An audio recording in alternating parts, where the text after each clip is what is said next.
Andrew, do you know who Chase Young is? Yeah, of course. No. My point is, I don't either.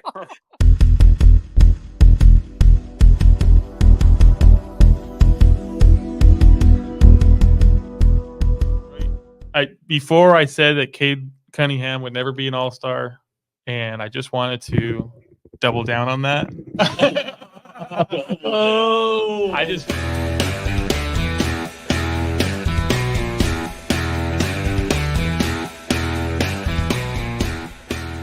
we're back What's going with on with another. Mike's video? I know.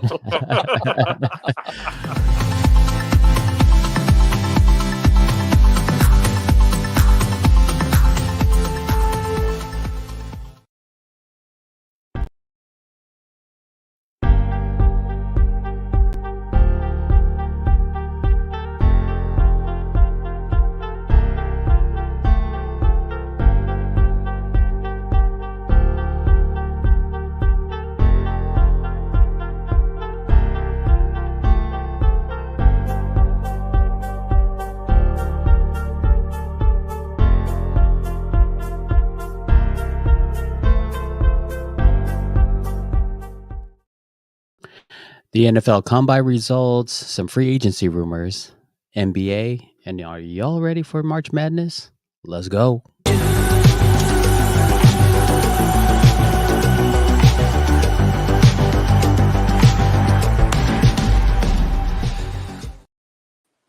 What's up, Jam Squad? Welcome back to another edition of Jam Packed. I'm Michael. I'm your host, and I'm here with John, Andrew, and Exciting. Mike, and we are Jam Packed. What's going on, fellas? What's up? I'm pretty sure that's Andrew's profile picture, kind of like a Alfred Hitchcock thing going on with that plant back there. I don't know. Anywho, how was did you guys catch any of the combine stuff that happened over the last couple of days? There's some fast big dudes, I'll say that. Dude. Yeah, there are. The speed I think was really interesting this year. There's some fast people out there. Oh, definitely. I was actually, I'm gonna put up some of the important dates. We just had the combine, free agency dates, and so forth. I was kind of interested to how the draft class measured up to like previous draft classes, and so we'll take the 40 for example. There were 20 guys that ran a sub 4.40. Okay, so they're running a 4.39 or less. Okay, which Xavier Worthy ended up breaking the record, running the 40 in a 4.21. Dude, that is insane. Fast. And I think when it happened, when they came out with the official time, I think there were some discrepancies on like, oh no, how do we know that's right? And then they came out with the simulcast between him and John Ross, who previously had owned the record, and you can clearly see him finishing ahead of John Ross, dude. It was incredible. But 20 guys, dude, ran a sub 4.40, whereas last year in the 2023 combine, only 17 people ran below or a sub 4.4. 2022 combine kind of shocked me as I'm counting. There were 31 guys that ran a sub 4.40. 31 guys. I'm like, holy cow. But then I look back at the stats, and there was quite a large group that had ran like a 4.39. I think So there was barely under. Yeah, barely in that category. And then in 2021, 25 guys ran a sub 4.40. So pretty average, I would say, at least within the last 4 years, as far as speed wise. Although some of those big guys, like you guys mentioned, like those guys were quick. There was one D lineman, man. Whoo! I don't know if I ever want to see just around 300-pounder running that fast. Moving. That's crazy. Even Can Tom you Brady's faster than he was when he came out. Yeah, I know. I know. You see that self cast? That was funny. That's Um, crazy. can you imagine being okay? You're an NFL running back. You're going one way for a zone, and you're like, I'm looking for the cutback lane, and that cutback lane's there, and no, it's not. Like You know. blindsided by this super fast D lineman. Oh, that'd be Yeah, terrible. That'd be terrible. it's crazy, man. These guys are fast. I don't know if it's if it's like the fact that they're working on speed and agility. I don't know if that's just a focus. If today's game is just getting faster, but I mean, I remember the first time I went to an NFL game.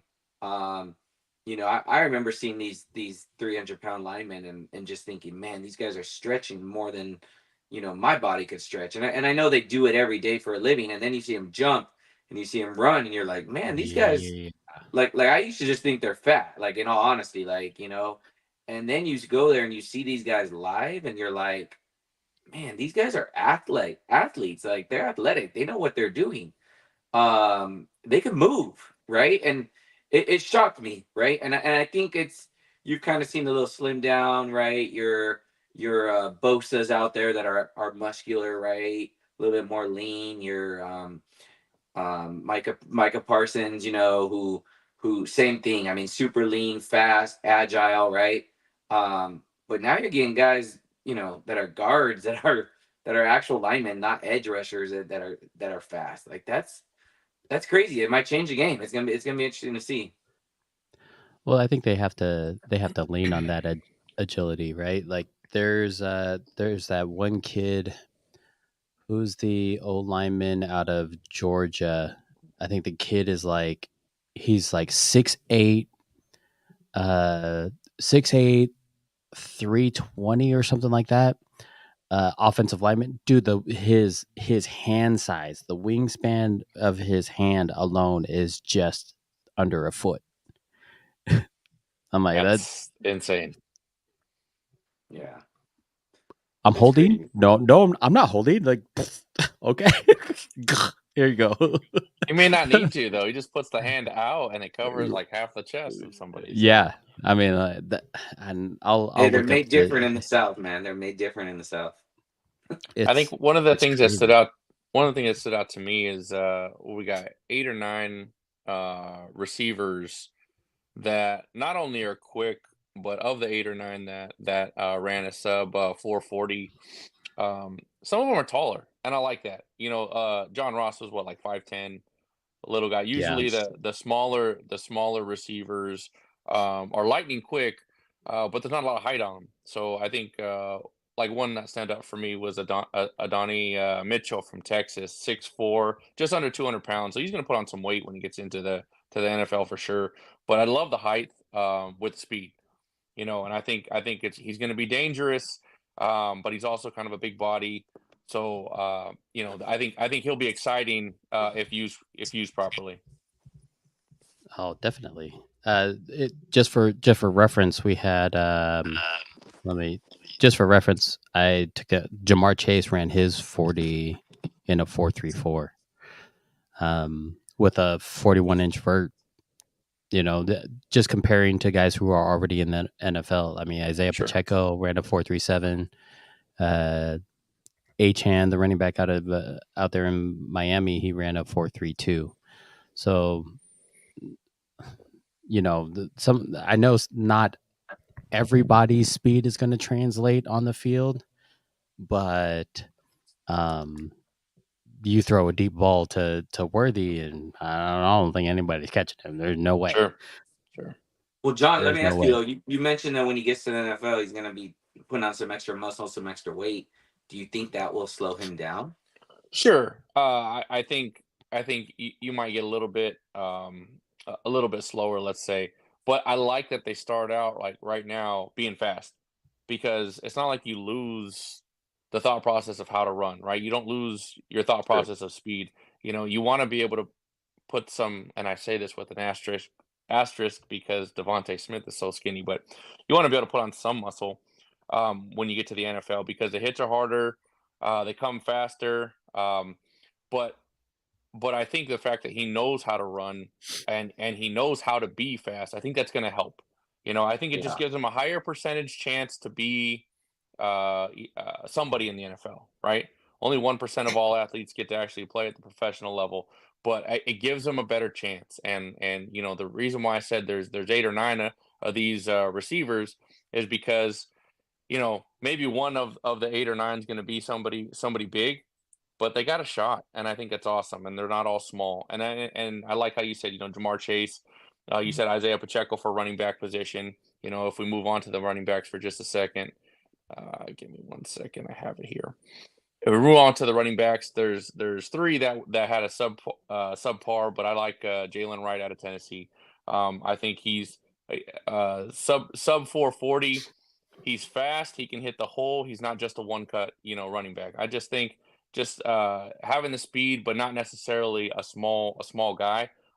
Just you can put it's something in your utility belt that allows you to be something more than just a one type of player. But not just a one cut or not just a power back, but I think Jalen Wright can be both if used properly. Any of those running backs that you saw can be implemented into one of these NFL teams right away, be the starter, have an impact? The Michigan kid, maybe? Yeah, I like him. I like him more of a bruiser, let's just say. But I can see him. I see these running backs. I don't see them necessarily being starters, but like being the number 2, right? Can they be a good reliever to one of the starters they have right now? So if you put that Michigan kid with Josh Jacobs, is he good on the Raiders? Probably. I think the Raiders are going to bolster their offensive line. I think we don't know that for sure, but I have a feeling that that's what it's going to be. So, I think he could relieve Josh Jacobs on second and possibly third downs depending on field position. But I do like that kid. Yeah. Wait, you're the other ones, assuming Jacobs goes back to the Raiders, right? Okay, fair. Yes. But I look at 2023 in my head when I'm getting asked these questions. So fair enough. I get it. My bad. Well, enough. both sides have publicly came out and said, okay, we want to be with the Raiders. Like Josh Jacobs' team says they want to be with the Raiders. Raiders have come out and said, we want you to come back. Whether they get that deal done or not, we'll see. But there's no. Do you Raiders think are- these? Do you think these teams? Do you think the fact that these running backs at the combine are looking so good is even worse for the running back position, though? I mean, at the end of the day, right? Like, I think like I think this there's just probably proves your point that they just get better, faster, stronger, Right. younger, right? I think there's probably 4 running backs in the free agency market that you could go for and be one of your starters. Josh Jacobs being one of them. Derrick Saquon Henry Barkley. is still on them. Yeah, Saquon's out there. Do you still consider Derrick Henry? Oh, why I not? think you have to. Why don't you? I think you have to until he proves that he can't do it anymore. Yes, there's a lot of tread on those tires. Mileage, yes, yeah. don't get me wrong. But I'm sorry, you're right. Yeah, a lot of mileage on the tires, right? But there's still some tread you can kick around. And I think until he starts getting stopped consistently, you have to think about it. Even if he was a number 2 back and he wasn't necessarily featured, you still got to put him on the team. If you put him on the 49ers, we're not going to say no. We just won't. There's no Right, way. but is he getting the money? Is more of my. I mean, he's going to leave Tennessee because he wasn't the number 1 guy. So he clearly still wants to shoulder that load and carry it.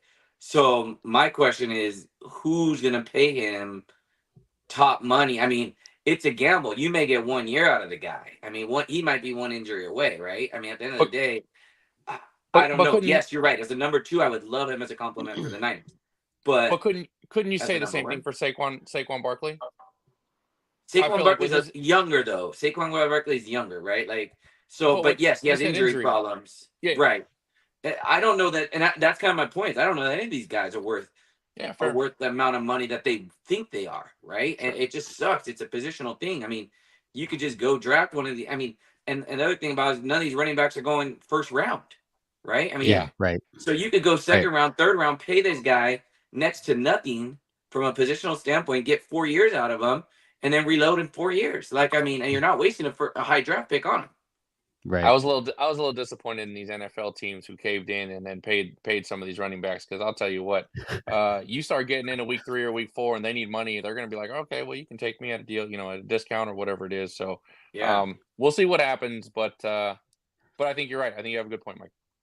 Yeah, I mean, it's all really Zeke, right? I mean, this is what Sure changed this whole topic is Zeke held out, Cowboys caved in, paid the guy, and I mean, he was never the same after going to Cancun. I mean, and chilling for like 2 months. I mean, Right. the guy, and that just ruined it for the position. To be, in all honesty, I mean, and at that time, Pollard was the backup, and Pollard looked like the better guy the moment that Zeke signed.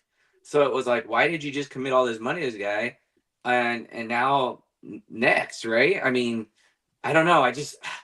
You look at so many of these young backs now, and you're like, man, maybe this is where it's at. And again, you're not drafting them first round, so you're not paying high top dollar for them, So, it's low risk, right? High reward potential.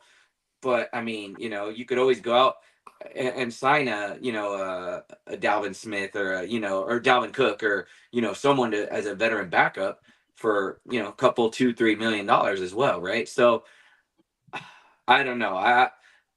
I mean, look at the Chiefs. They just Pacheco. Look at the Bucks before that. They had a defensive linebacker converted into a running back when they won their Super Bowl, right? Like, I mean, it's just you don't get these star running backs anymore. That are the Adrian Petersons of old. It's just not happening. The longevity's not happening. Right, yeah, and I think. Go ahead. Go ahead, Mike. Oh, I was just gonna say just to that. I agree with you there. I think the thought process, though, from the Adrian Peterson age until now is different too. Though we have a stable of running backs, there's not very many teams that don't carry 3 running backs or more, right? Adrian Peterson was a featured back for 3/4 of the game, and when he either got hurt for a couple plays or he needed a break, then they allowed the second running back to come in. So I agree with you because if you carry a stable of backs 2, 3, possibly even 4. Then you don't have to pay anybody big, right? Okay, you don't want to play, or you're gonna have a problem. You can sit on the bench. We got 3 other people that'll do it, right? So, I do agree with you there. I do think the devaluation of running back is going to be true here in the next couple of years. Moving quickly through the rest of the free agency stuff that's kind of gone on with it in the last couple of days. Speaking of the Bucks, since we brought them up, Mike Evans get 2-year deal, going back to the Bucks. Do you think that solidifies Baker staying in Tampa Bay? I think it's the other way around. I think Baker's already solidified. That's the only reason Mike Evans stayed. I mean, he'd be stupid to stay and not have Baker as his quarterback. But I could be wrong. I mean, I read that they gave Baker. They gave Baker. There's already a contract on the table. He has yet to sign it though. So, right. Let's see. Yeah. Denver. Denver ended up cutting Russell Wilson and needing a whole lot of money. So crazy. Where does Russell Wilson end up? Drew, what do you think? He'll end up nowhere is what I think. I don't know. Nobody's picking him up. I mean, I know the draft is pretty deep. I don't. Obviously, he's not getting top money. That's for sure. He's not getting the same contract that he was getting. Well, he's getting paid regardless. So. I know, right? So good for a while. I think best case for him is we'll see him as a backup somewhere after he holds out for a while trying to find a starting job. That's what I think will happen. But I think that's what should happen. But that's just me. John, where do you think he's I think he'll go. I think he'll go as a starter somewhere, and one of these young quarterbacks that are getting drafted, he's going to be there and show him the ropes, kind of like Mahomes with Alex Smith type thing. I think the Bears could take him. I think the Bears, even though if they draft Caleb Williams, I think you bring in Russell Wilson and you let him learn the ropes and very similar styles of quarterback, and you bring in maybe week 7, week 8, give Caleb Williams a chance, and but I think he'll start somewhere for sure. Yeah, John, where do you think he ends up? Mike said everything I wanted to say. I think he goes to the Bears. That's a smart move. It's too good. It's too good not to, right? You could pay him veteran minimum and be happy with that, and draft Caleb Williams. And you know what? And I feel like he will bridge the gap. Or if the Bears get Jaden Daniels, right? Like either way, I think Russell Wilson bridges the gap for that new quarterback coming in, and you're sitting prettier than you thought. I have this weird feeling that Russell Wilson will end up in Atlanta. I don't know why. I just have this weird feeling that he's going to end up in Atlanta. It's no secret that the Raiders want to move up to try to get Jaden Daniels. Daniels wants to play for Antonio Pierce. Antonio Pierce wants to go grab him in the draft, meaning that they would either have to go for that number 3 pick, at least be in the top 3 to go get him. But I also don't think New England's going to get him at the number 3 pick. Like I'm gonna go. I think New England's going to spend that number 3 pick on Marvin Harrison, and I think they're gonna address their quarterback issues in free agency, because of the new coaching regime there. Gerard Mario's the head coach, and he brought on Alex Van Pelt as their OC, right? Who was the Browns OC last year. And who was the quarterback for the Browns last year that we all liked? There was like 8 of them. Sleepy Joe. I think Sleepy Joe is going to end up in New England. It's either going to be him or Brissett, because I think Brissett has that tie with with New England. He also has the tie with Van Pelt. He also was there in Cleveland when Van Pelt was there. So it'll be interesting to see if it'd be pretty crazy if they brought Joe Flacco in and to be their starting quarterback. I don't see any of that happening, man. I think you get a top 3 quarterback with the top 3 pick. New England's not competing, right? Sleepy Joe doesn't make them competitive. They're still in a tough division. They still got the Dolphins coming up. They still got the Bills. Like, you need to just focus on the future. Think they're going to be right now, New England?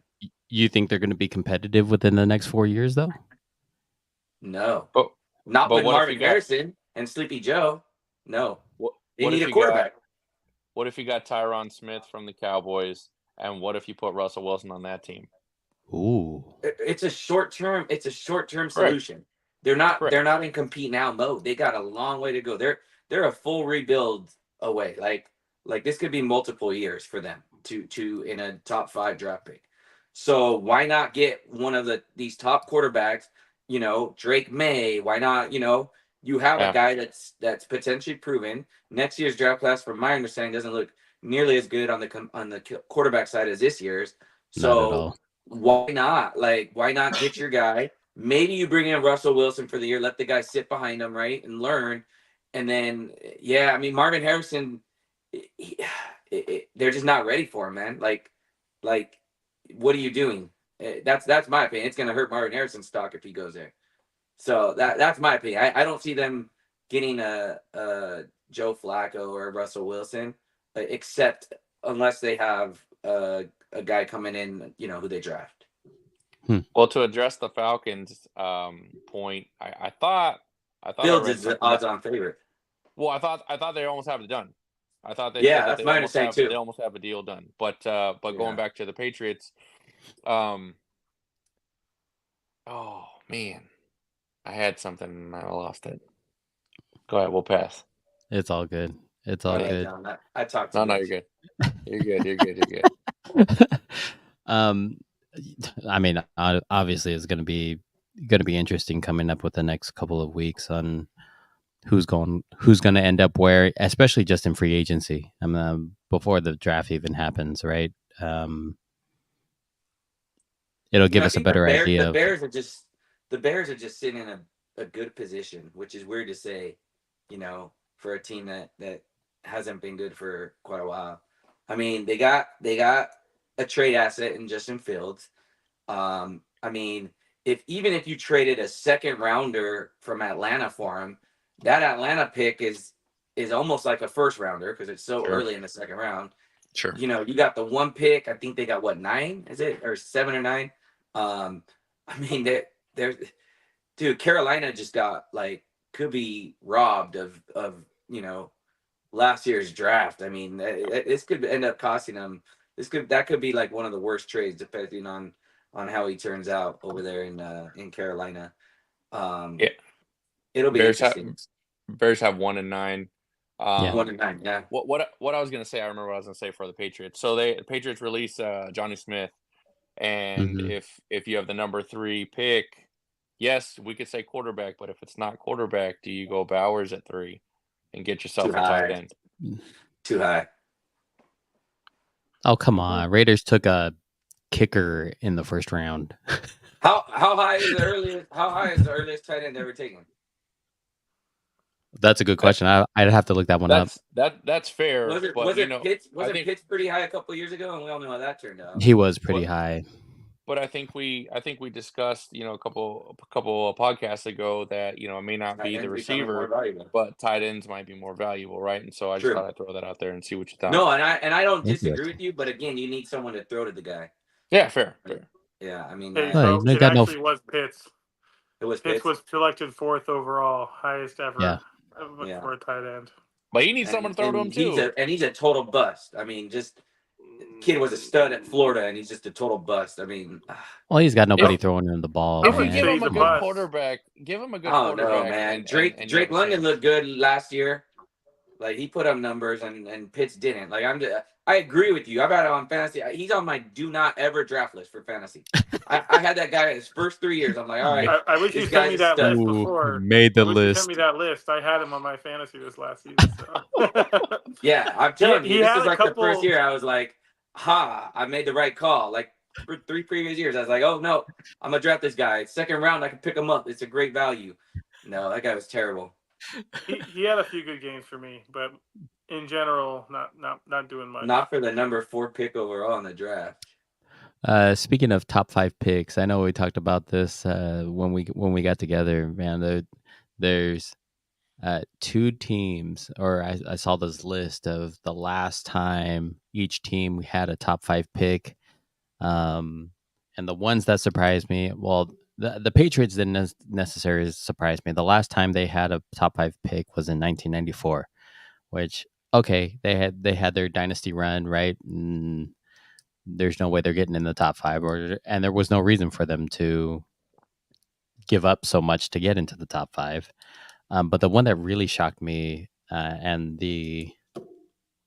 how do I say that? The last, or the last top 5 pick, the Steelers had is in 1970.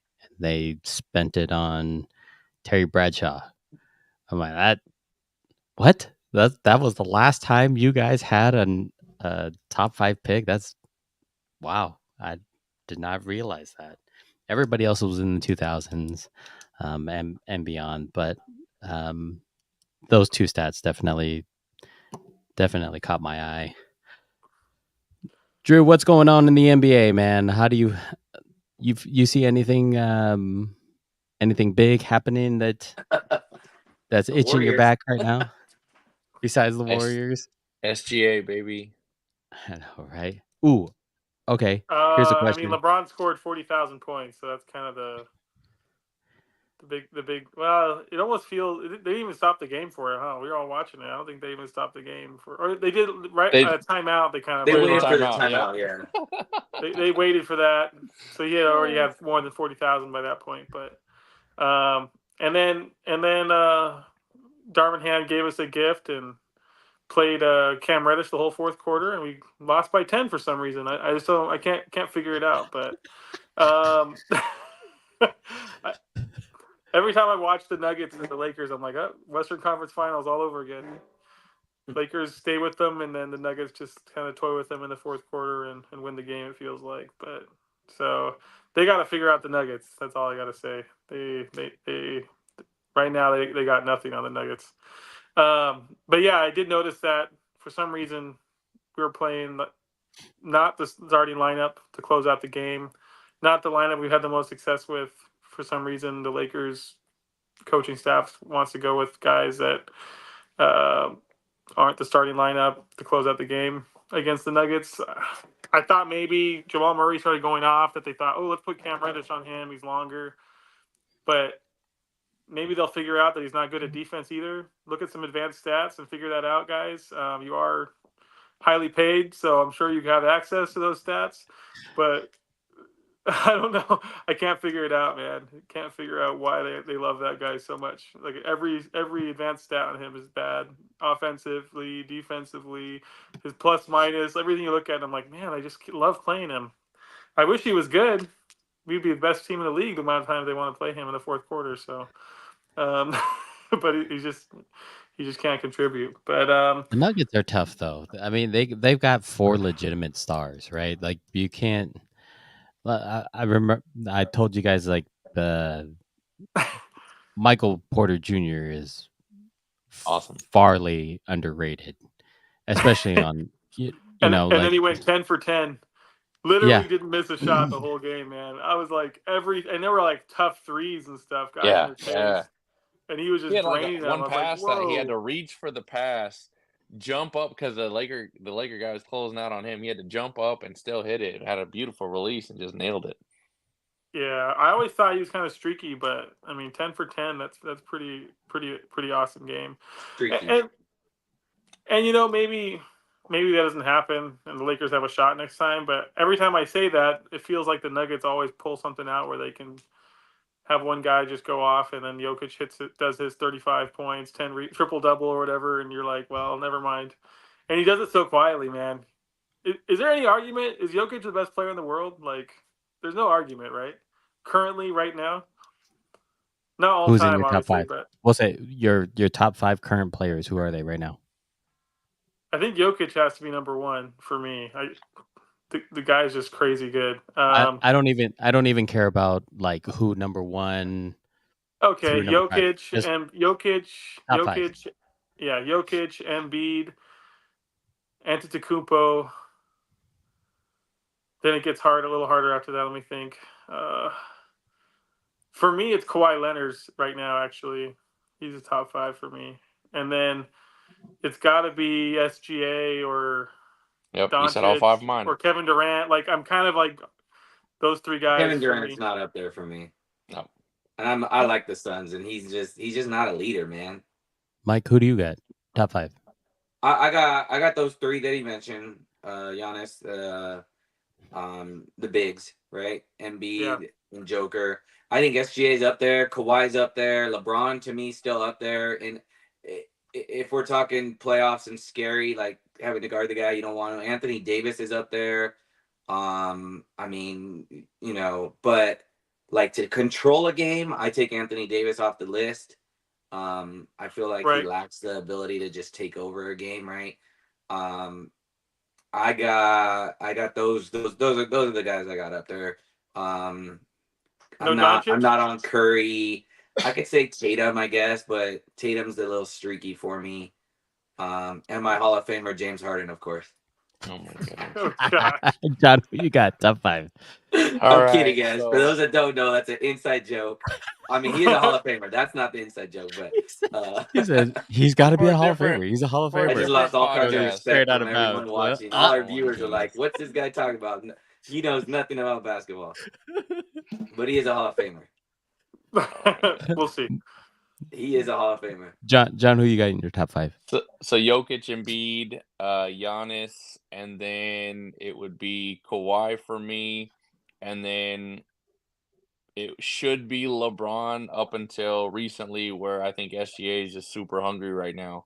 But you know, I feel like you can put either SGA or LeBron to round out the top 5 and be okay. See, for me right now, I would take SGA and Doncic probably over LeBron. Kawhi. But is that to win a championship this year, or are you talking future? Because there's a big. I'm talking about top 5 players this year right now. Yeah, right now. right now. Oh, you mean like you want to win a championship this year? Playoff LeBron versus. I mean, yeah, that's how you. That to me, it's an open-ended question, right? Like we said, best 5 versus. In my mind, I take the one who's going to win me a championship this year, and LeBron's in that top 5. Obviously, Yeah. You know, Embiid's out right now, so that's not fair for him. If we're talking about winning a championship right now, it's definitely Joker 1. Then it's Giannis and Embiid. Those are the top 3, and then after that, it's got to be Kawhi. I think for me, it's got to be Kawhi if it's about winning a championship. I guess LeBron. Yeah, it's got to be LeBron. Then I think you're right, because it's not SGA yet for that. Not yet. Talking about winning you a championship this year. Yeah, I look at the question like right now. Like we're not in playoffs now, right? I know it's coming up, but we're not in playoffs now. So yeah, if it's playoffs, then for sure I'd put LeBron over SGA, and probably find somebody else instead of Kawhi. But that's just because Kawhi can't get past the second round of the playoffs. So talking playoffs, might as well put Jimmy Butler in there. I don't know, guys. Sure. Yeah. Why not? Good point. It drives.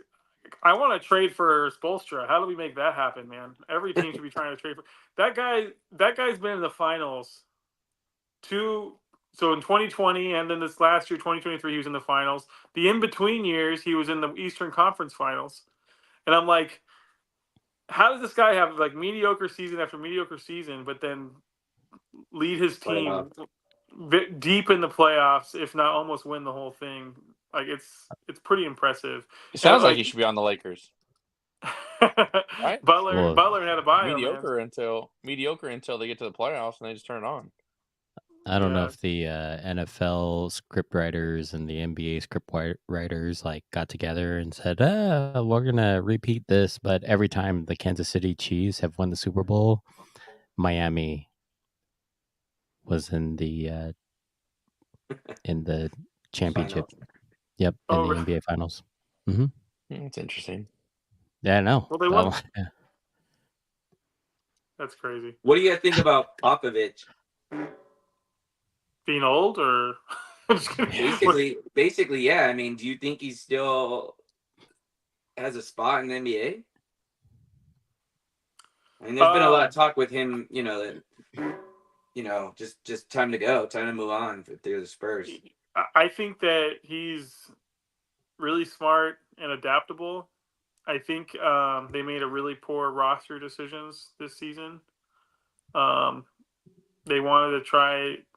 They kind of were running a no point guard game, and it was a really bad decision. So it's hard. I think it's hard for him to, no matter how good of a coach you are, I think it's hard for him to like. So really... I guess I'm referring to not just this year, right? I'm kind of referring to even the previous few years where, they finished last year to get, to get Wendy. Well, I mean, yeah, but they did that by design. They traded away all their guys over the last couple of years and trying to go young and get draft picks, and because they can't attract people there. So you think they should write him out to rebuild? What I would like to see is them write it out a few more, like maybe a year or two, but I want him to be like getting his protege in place, whoever that's going to be. Maybe Tim Duncan wants to coach. I don't know. Like, find somebody that means meaningful to the Spurs, that will have respect from the players, where they can actually attract some people there to play. The last time they got someone to go there was because they had Kawhi and Popovich. They got Aldridge to go there, and people forget. But that last season with Kawhi, they won 67 games. And they were beating the Warriors, we're talking the 2017 Warriors or the 2018 Warriors with Durant, the whole squad, and they were going neck and neck with that team. So, he did a really good job. When he has a good team, he had a really good job just a few years ago. So, I don't know if I'd write him off yet. I think head coaches need to be relatable, though, and I think as you get older and you start getting set in your ways, it's really hard to change or try to adapt and relate to these younger players. So I think that's just something to think about. I'm not saying he's not. I think he's doing a really good job with Wemby. Wemby seems to be happy, doesn't complain about the coaching, but it's something to think about. I would love to see him continue on coaching. But that's just from my standpoint on how boring it is to watch the NBA. I cannot stand watching the NBA because of their lack of offense. Everybody's offense is the same.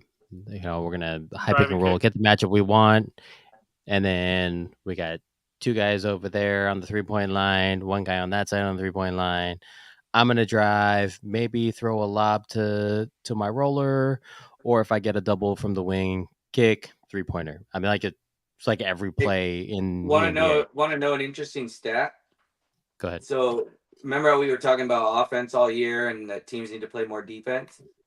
Yeah. Since the All-Star game, your betting over-unders are the under is 86-21 since the All-Star game, including last night alone, 8-0 unders. So is that better? If you would have simply been betting on the totals of all these games over the last since the All-Star game, you would have hit almost 80% at an 80% clip on the under. Is that better defense, or is that I don't know. I mean, worse offense as like it's a little ironic that we're talking about this after the highest scoring All-Star game in NBA history, right? Right. So maybe there was a league-wide memo that you know Adam Silver sent out that said, "Hey, look, let's get a little bit more defense involved in this." So I those are just staggering numbers to me, right? I mean, or maybe it's just Vegas, you know, making it high and trying. I mean, you know, trying to get people to bet the over, and so they could break in the money. I mean, who knows? It is a good question though about talent. Like, where are we? Is the NBA as talented as it was? You know, people will say that the players are more skilled and they have more training from a young age and all that.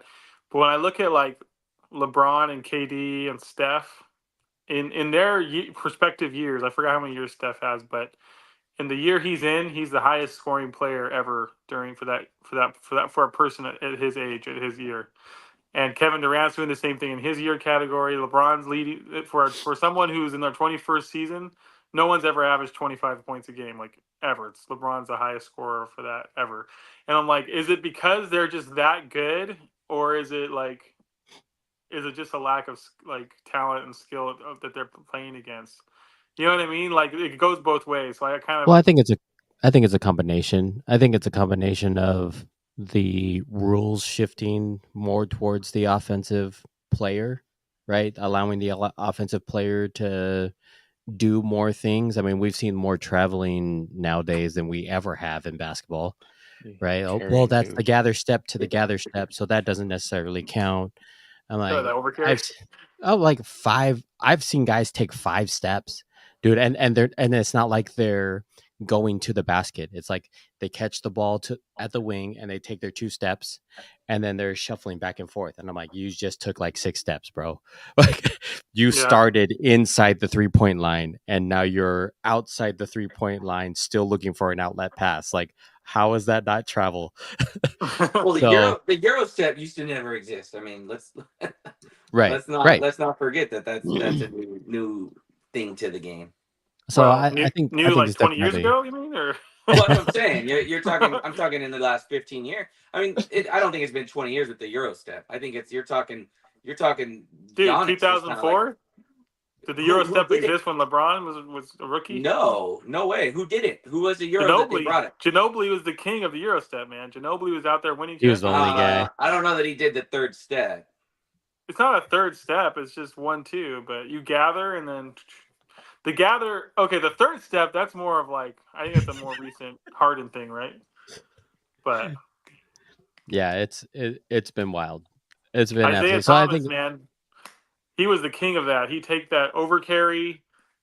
He'd already take a step before he even started dribbling, and he was past somebody. And how do you stop the 5'10" guy who's like, who's already taking a step before he dribbles? Like he couldn't stop that guy, and they would never call it. Yeah, I definitely think it's a combination of things for sure. Let's move on to our last segment. We're going to talk March Madness. I know the teams aren't set yet. Mike, who do you see or who do you like so far in NCAA men's basketball? Man, this year I'm excited because literally if you don't watch men's college basketball, you could fill out a bracket and you have a good shot at winning. Yeah. Yeah. Seriously, like there's no number one overall seed. People say it's Purdue. People say it's Houston. Houston is too much of a defensive team, right? They don't score enough, so you get a team hitting a bunch of threes against them. Are they going to be able to keep up? Purdue last year losing to a 1 seed, year before losing to a 2 seed. I mean, man, I'm not trusting them. I don't care if they got a 7'4" guy on their team. I think I personally think the most complete team is UConn. I think they're in a big conference. I think they're proven. They played Marquette a couple times. They play Creighton a couple times. They've played some teams and they've pretty much been there the whole year. They got great guards. They got older guards. And they got bigs, right? And so it's interesting. I always, years ago with these Duke teams, Kentucky teams, the one and done kids, everyone was like, "Oh, I'm picking Duke. I'm picking Kentucky to win it all." But yet, when it comes to March Madness, it's if you look at these Villanovas that win, these Butlers that wins, they're many times even UConn's. They're 4-year guards, 3-year guards that are leading this team, and it's not the one and done team. So March Madness is a lot more about the not the underclassmen so much as it is the vets that have been there for 3 or 4 years. Now that it's COVID, I mean, it could be 7, 8 years. Who knows? But my point is, it should be a great tournament. I'm really looking forward to it. I'm looking forward to quite a bit of upsets. These mid majors look pretty good in some conferences. Championship week starts today for some of the smaller conferences, and then next week it'll be the bigger conferences in the championship week. But I'm really looking forward to it. I'm excited. I can't wait to see the bracket released. And another real quick, I'm gonna be in Vegas next Friday, Saturday, Sunday. I'm gonna go to some of the conference games. Nice. And my buddies and I were talking, and we're like, "Hey, which games do we want to go to?" And initially, prior to the season, we said, "Hey, Pac-12 tournament, let's go. It's the last one." And it's at the T-Mobile Arena. If you've ever been down there, it's a huge arena. It's a great environment. We went last year to the Pac-12 championship, and this year we're like, I don't really want to go. Like, I mean, who's good in the Pac-12? Arizona. Like, let's just give it to Arizona. No. And I was looking at it. There may be 2 to 3 teams max coming out of this Pac-12 conference making the tournament, which is just unheard of. So we decided on the Mountain West. Last year we went Mountain West tournament championship. Game got over, jetted over to the Pac-12 championship. So it was a good Saturday night. This year we're not gonna, like I said, I'm thinking just watching that Pac-12 on the TV. But definitely going to that Mountain West championship. They got New Mexico. You got San Diego State, as always, good. Boise State, Utah State. They're gonna have 5, 6 teams, making Colorado State decent. But New Mexico, I like New Mexico in that Mountain West. They got Jamal Mashburn's kid on the team. You got House on the team. They got some very good guards. So it should be good. But I'm excited to see this Mountain West tournament next week. It should be a great one. John, looking at the rankings, what shocks you the most? Oh, that's a good question. What shocks me the most? I think St. Mary's should probably be at least a 4 or a 5 as opposed to a 6. I think they've been playing well all season. Man, I think that's probably my biggest shock. I actually think Texas Tech being 7's pretty interesting too. So not normally where they would land. I don't actually normally see them in high at all. So I think they did a good job this year at getting at 7. So definitely a lot of teams I'm not used to seeing in that top 10, right? Like I'm used to seeing Gonzaga. Where are they? Oh, way down there on the list. Still on the top 25, but they're pretty far down there, right? Sure. No UCLA, right? Yeah. USC Duke, not even in the top 5. USC, Kansas, Kentucky, not in the top 10. USC, yeah, another one. I'm like, dude, there's so many teams that I'm like, what is going on? Is that coaching regimes, lack of talent? Like, well, I don't know. I don't know. some of these other schools are just recruiting well. I think Fairfield at 15, that's pretty good, right? Because I don't think anyone would ever say, "Oh, I think Fairfield's gonna even have a chance at the dance," right? And this is just for where the standings are right now. Well, you're talking about a 15 seed, right? Yeah. So that's not ranked 15, right? Like top 25. That means basically they're projecting them to win their tournament. But Yeah, but I guess what I'm saying is they have the best possible chance, at least for now, right? Like you wouldn't sit there and call out Fairfield if you're putting money on it, right? Like at the beginning of the season, you wouldn't say, "Hey, they have a chance for the dance." I doubt it. I don't know their conference. So like someone from their conference, Fairfield, Iona, one of those teams are gonna, they got to make it. Is my point, right? Sure. But like what do you have? Who's in the Big West? You got Santa Barbara there, like UC Santa Barbara or Irvine. They're probably a 15 seed, right? So they have to make it. Irvine's 13. 13. So I mean, you're talking the Big West school's gonna have a 13 seed. Sure. They got to have someone make it, right? So, I think, like I said, I'm just shocked about the Pac-12. Like that to me is wild. Another one that comes to mind is BYU. Man, you told me this their first season in the Big East, and they're going up against the Baylors, Iowa States, Kansas. They beat Kansas in Kansas the other day. BYU Right. did. I mean, that's incredible, to me. So like I didn't think they'd do that well this year, but the Big 12 solid. The SEC, in my opinion, is solid. I think. John, do you have the breakdown of per conference? How many teams are projected to get in, or no? Okay, so I mean, I think the Big East and SEC are going to have quite a bit of teams. I think the ACC is very down this year. I think you got Duke, North Carolina, Virginia. I do. Louisville's terrible. Notre Dame's terrible. Wake Forest is terrible. Guys, you're used to seeing in the dance. Yeah. You're used to seeing these teams in the tournament. Big 12 should have 9. SEC 9? should have 7. Yeah, SEC should have 7. Big 10 6. Mountain West 6.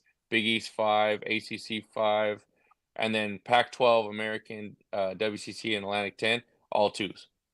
If that. And again, this is just projections. Right. But still, I mean, that to me, that's just insane. The Pac-12, Oregon State, Arizona, UCLA. I mean, and you're talking about 2 teams. Like that's crazy to me. Like that's crazy. It just blows my mind. But again, the Big 12 is just top to bottom. I mean, I don't want to. They're scary, right? Like that's a scary conference. Big 10, Michigan sucks this year. Like they're terrible. Yeah. Right. Like I mean, so these teams that you're used to seeing being very good just aren't. So I'm like I said, this is going to be anyone's year. If you haven't followed college basketball a year, you're going to fill out a bracket. You could win this thing. So fill out a bracket. I think we're going to be running something, right, Mike? You want to talk about that? Yes, we are. So we're actually excited. I'm gonna throw this here in the comments. Here, you're gonna, if you want to, and anybody can join. It'll be absolutely free. If you want to join in on our March Madness brackets, I'm gonna throw the link here in the comments, and I'll put it in the description as well for anyone else who wants to join.